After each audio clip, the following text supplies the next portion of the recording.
So let's be real, Live's crash reporting fucking sucks. I know that whenever you crash, most of you just open the project again and hope it doesn't fuck!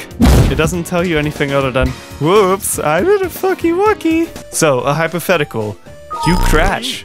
Hard to believe, I know, but it happens. You get a zip that you can unzip, and then you get these files. Starting simple, we're gonna go to the preferences folder, because it contains logs.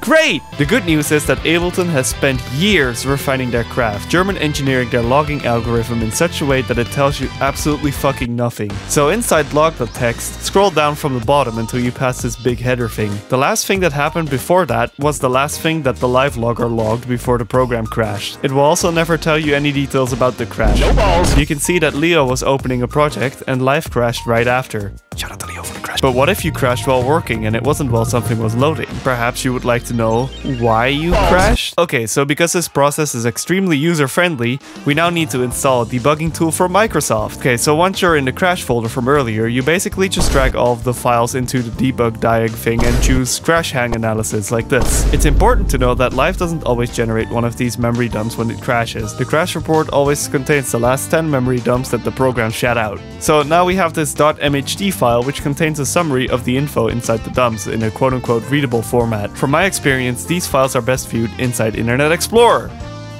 What you're interested in is these timestamps. Try to find one that roughly corresponds to the time from the log file from earlier. And from deductive reasoning, it tells me that something went wrong inside of a kilohertz plugin, when it's communicating to whatever hardcore is. Okay, Midas, so that's great. So can you help me fix my crash?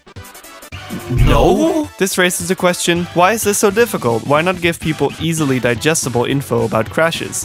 Why fart this out in dumps? Why hire full-time customer support staff? What's the point of all of this?